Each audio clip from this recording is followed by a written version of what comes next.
Merci beaucoup. Guetta Plogan Dossa, gestionnaire de projets de formation, manager d'entreprise, responsable de plusieurs organisations de femmes. L'actuel, je puis dire, le réseau des femmes leaders africaines, le chapitre du Bénin. Quelles ont été les luttes?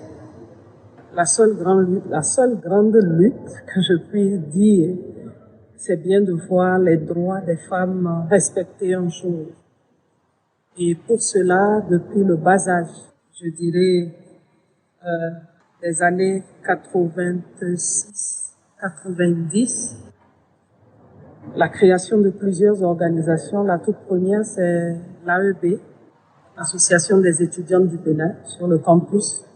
Et ensuite, les Sœurs Unies à l'œuvre, qui ont mis en place plusieurs organisations, notamment Social Watch Bénin, qui aujourd'hui fait des prouesses dans le cadre du suivi de tous les accords ou des conventions signées par notre État, quels sont les résultats qu'on a sur le terrain et quand ce n'est pas bien fait, qu'est-ce qu'on suggère au gouvernement pour améliorer tout ce qui se fait.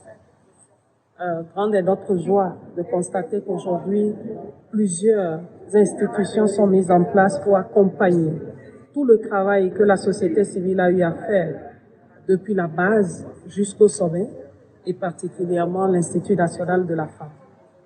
Je voudrais également saluer le programme d'action du gouvernement à travers celui du MASM, qui aujourd'hui prend en compte presque tous les volets sur lesquels nous intervenons, depuis la femme rurale jusqu'à la femme au niveau des instances de prise de décision.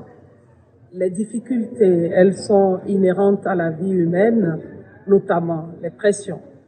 Quand on devrait prendre de très grandes décisions et des positions, également lors des luttes pour faire passer un certain nombre de décisions, lors également de la prise de certaines lois, notamment la LEPI, où nous avons publiquement pris position et nous adresser à un chef d'État qui a mal pris. Fort heureusement, nous nous sommes retrouvés à la présidence de la République, on s'est compris et il a compris également la vision dans laquelle nous étions. Voilà, je peux dire que c'est la plus grande difficulté que j'ai eue. En dehors de cela, les difficultés notamment entre les organisations de la société civile elles-mêmes vis-à-vis de l'opposition. Tout le monde n'a pas la même vision, mais quand vous avez votre vision, vous la poursuivez jusqu'au bout, ce qui fait que de temps en temps, on nous prend en adversité. Mais cela n'émousse pas nos ardeurs. On continue parce qu'on sait où on va. La toute dernière que je puis dire, aujourd'hui, je me mets au service des jeunes filles pour renforcer leurs capacités. Je me mets également au service des femmes, notamment depuis la base jusqu'au sommet. Donc c'est pour vous dire qu'à travers les 6 domaines que Aouline couvre aujourd'hui, nous travaillons avec les femmes rurales pour voir comment est-ce qu'elles travaillent en synergie d'abord et ensuite tous les produits qui sortent, comment est-ce qu'on trouve des marchés d'écoulement pour que ces produits puissent être achetés d'abord au plan national, ensuite au plan de la sous-région, et ça nous le mettons en place avec les autres réseaux dans les pays parce que nous sommes 34 chapitres nationaux. Et à travers le domaine inclusion financière aujourd'hui, nous voulons amener tous les pays africains à pouvoir commercer entre eux. Je dirais également que pour le renforcement des jeunes filles, nous promouvons le leadership des jeunes femmes et nous voudrions que les jeunes femmes apprennent de leurs aînés. Vu que nous n'avons pas la culture du livre, de l'écriture au niveau africain, un programme sera mis en place où les jeunes filles vont identifier leurs modèles, les choisir et pouvoir écrire un livre sur leurs aînés. Et je vous donne mon cas. Je sais, je suis prolixe, je parle beaucoup, je discute beaucoup, mais écrire, c'est un problème. Ce n'est pas qu'on ne peut pas écrire, mais les Africaines n'ont pas intégré dans leurs activités quotidiennes l'écriture. Donc c'est un problème aujourd'hui et nous devons tout faire pour amener nos jeunes à apprendre de l'expérience des aînés à travers leurs écrits. L'autre chose, je dirais également qu'on parle de la paix et la sécurité. C'est d'ailleurs ça qui a permis au gouvernement de m'identifier en 2017 au moment où je portais la paix en tant que Peace Lady pour représenter le Bénin à cette conférence de haut niveau sur le leadership féminin au niveau de New York qui a vu la création de Aoulin aujourd'hui. La paix et la sécurité, c'est un domaine assez important et transversal à tout. Et nous œuvrons essentiellement en tant que membres de ce domaine dans Aoulin à ce que la paix règne, que là où nous avons des poches d'insécurité et de mouvement, qu'on puisse ramener la paix.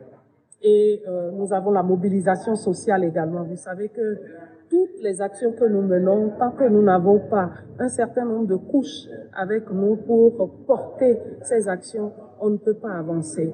Raison pour laquelle la mobilisation sociale aujourd'hui, travaille sur les questions de la masculinité positive. Comment est-ce que les hommes, à travers des attitudes identifiées et propres à eux, qui vont dans le sens de la positivité, accompagnent les femmes à réussir leurs actions. Tout ceci pour l'harmonie dans le foyer, l'harmonie dans la société et l'harmonie dans le pays, ce qui voit le pays se développer. Et enfin, c'est l'inclusion financière.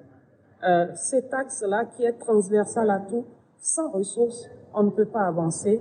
Et raison pour laquelle nous travaillons à ce que ce soit les femmes au niveau de la couche la plus basse, qu'elles puissent avoir les ressources disponibles pour mener leurs activités à bien, et également les femmes qui sont femmes d'affaires, mais d'un certain niveau, qu'on puisse les amener déjà au niveau de leur chiffre d'affaires aujourd'hui, à renforcer à ce qu'elles puissent également décrocher des marchés de milliards.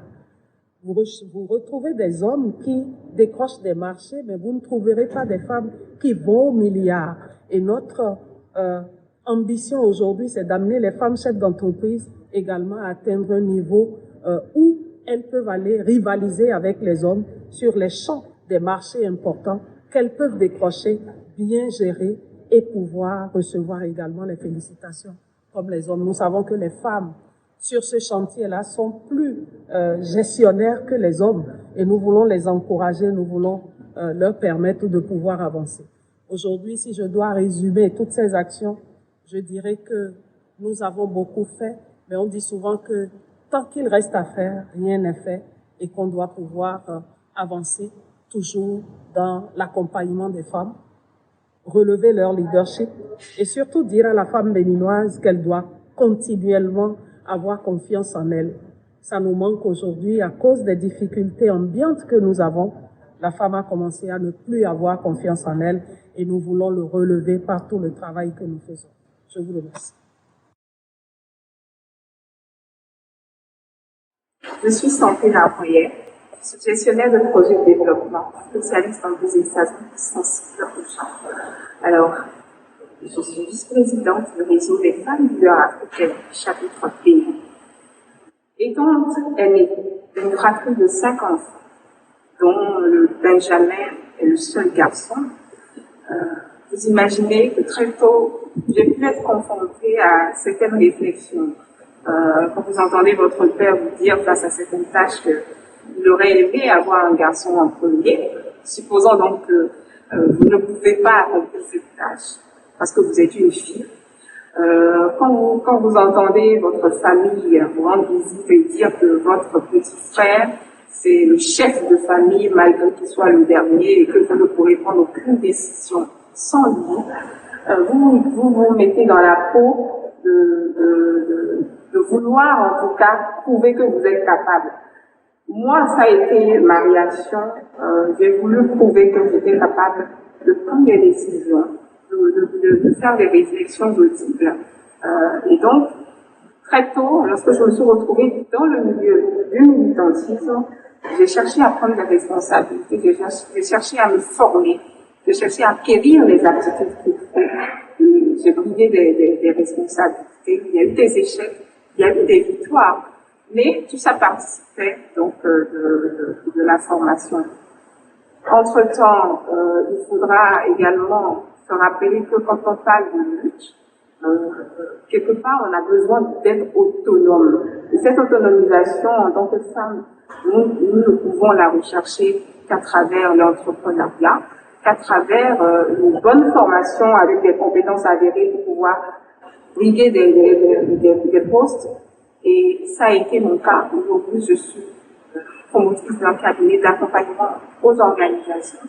Je suis promotrice de plusieurs ONG, notamment Family Space avec ma petite sœur. Nous l'accompagnons, nous formons justement des femmes et des hommes aussi au métier d'auxiliaire parental pour pouvoir soulager ces femmes-là qui ont besoin de cette aide à la maison. Et ces personnes que nous formons, nous travaillons justement à ce que derrière ce soit un emploi décent qu'elles gagnent à travers ce que nous leur proposons. Et je dois avouer que avec AWLEN, African Women Leaders Network, je suis responsable dans ce qui a rapport à la jeunesse. L'ambition, c'est de pouvoir amener les jeunes à pouvoir s'intéresser au débat public. C'est très important. Et c'est un combat qui me tient véritablement à cœur. Et je remercie vraiment nos pionnières qui, aujourd'hui, nous tendent la main à travers le partenariat intergénérationnel et le co-leadership pour pouvoir porter cette cause-là. Si je dois faire un appel, parce que nous parlons d'investir dans l'ensemble et d'accélérer le rythme, si je dois faire un appel, c'est de dire à mes sœurs que c'est le moment pour que nous soyons sauveurs, solidaires, parce que sans être dans cette solidarité, nous ne pouvons pas porter nos voix où elles doivent être. Nous ne pouvons pas prôner un message sérieux vis-à-vis du monde par rapport à nos plaidoyers, nos revendications. Je voudrais inviter nos autorités, nos bailleurs, à travailler à ce que tous les financements qui sont mis pour cette cause-là soient véritablement sensibles aux gens et soient véritablement adressés aux organisations à la base qui, elles, sont en contact avec les femmes, les populations, les cibles les plus vulnérables dont il est question. Je voudrais pour finir dire que nous ne pouvons pas réussir cette lutte si nous ne documentons pas tout le travail que nous faisons sur le terrain en tant que femmes, en tant qu'organisation de femmes. Et ça, c'est un impératif dans lequel nous devons investir si nous voulons accélérer le rythme. Merci à Batanga de m'avoir donné la parole. Je souhaite à toutes les femmes une très belle célébration de la lutte que nous menons et je vous souhaite une très belle fête. Merci beaucoup.